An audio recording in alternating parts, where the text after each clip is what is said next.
Let's go to, where are we? Let's rock it over to Raymond from Maryland. What's up, Raymond? How you doing, Clay? Doing good. Um, heck no. Let me take you off speaker. No, I don't think he should be part at all. But Mhm. Clay, um, you need to get someone on to talk about the Stockholm syndrome. Mhm. This guy has put this country through the Stockholm syndrome, and you got so many people that are following him. Someone, please think about it. Getting someone to explain that and explain what it takes to recondition people out of that. What this country has gone through is that, and it needs to be reconditioned. And I'm to the point, and you got the lawyer on. Everything needs to happen to tear down everything that this guy has done, all the lies that he has said, and all the stuff that he's really done. It needs to be debunked. It needs to But be Raymond, cleaned let me up. say this though, brother. Let me say this as far as Stockholm syndrome and people feeling like that, uh, Trump's followers are brainwashed or whatever the case may be. I'm one of the few people that I don't agree with that. What Trump has used is a remixed version of the Southern strategy. The numbers that Trump got in this election, I know there are more people who voted, but as far as the percentage wise, it's not that different than Ronald Reagan. I know Trump is a terrible person, but policy wise, he's not that different than the first Bush and the second Bush. So I don't think it's a Stockholm syndrome. I think Republicans, white Republicans, because the fact is, white people have voted in a Republican majority in every election since 1964. I think they're doing what they've always done. So for me, I don't want to do a show on why they're voting against their own interest, on why they follow this guy like a cult. There was a cult of Ronald Reagan. People act like Ronald Reagan was a saint. There was a cult of Abraham Lincoln when Abraham Lincoln was a stone cold white supremacist. And they don't know that he was forced into glory, right? So I actually don't think it's Stockholm syndrome. I think it's the way this country was designed. I think that politics and race are intertwined, and I'm not surprised at the voters. I'm just not.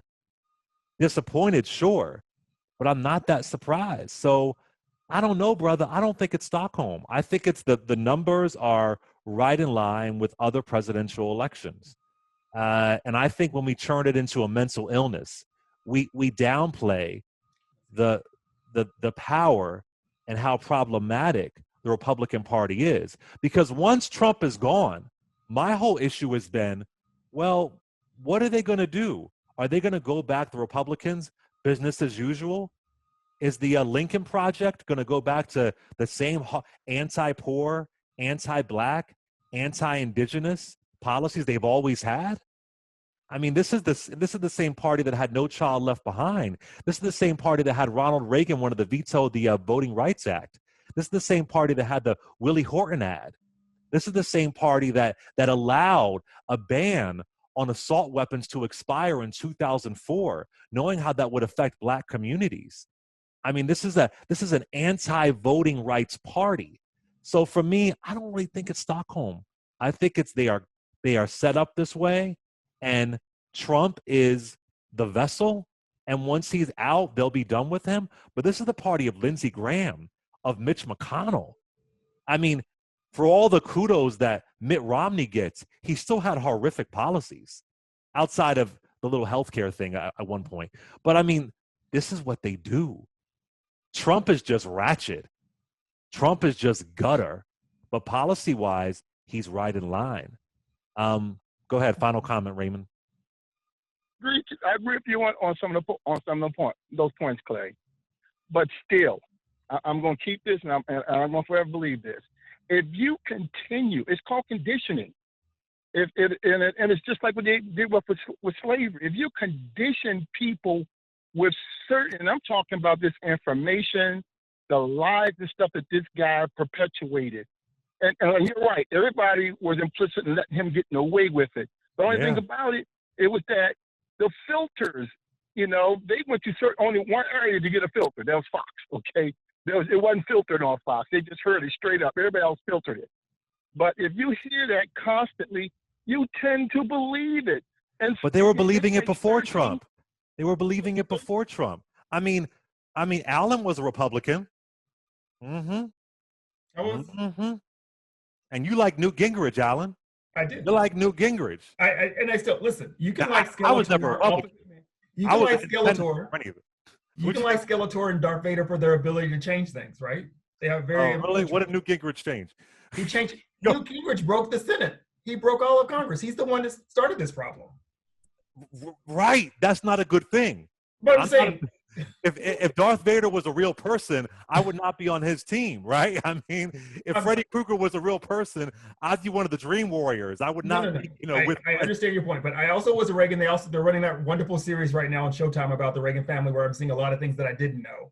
But you sort of are, it's like religion. It's something Reagan you brought it to. supporting apartheid and attacking African organizations who are trying to end apartheid. Do they talk about that with Reagan? But I'm sorry, but being that you used to be a Republican, but the thought is exactly the same thing that draws people to Trump. Reagan made you feel like he was for you. I didn't feel that way. Well, you weren't on the farm in Georgia. Reagan made me feel like he was for me, that he was about America. Oh, you were in real America. Yeah, I'm not the real America, but just okay.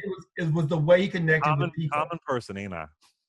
Well, 866-801-8255. Did Reagan make you feel like he was for you? I want to know. Yeah. Well, I think in addition to what your caller said is something that you said. So locking up Trump doesn't break down all of the party people who enabled him, right? So everybody needs to be held accountable for that. And in this election, we've seen states send senators back to office who weren't the guardrails they need to be, even when behind closed doors, they're saying things against him. And even in this moment where we're sure the election is done, those same senators are not stepping up saying, no more, right? And they were just confirming more judges last week and not giving any relief for COVID-19 as they went away for the Thanksgiving holiday saying, good luck.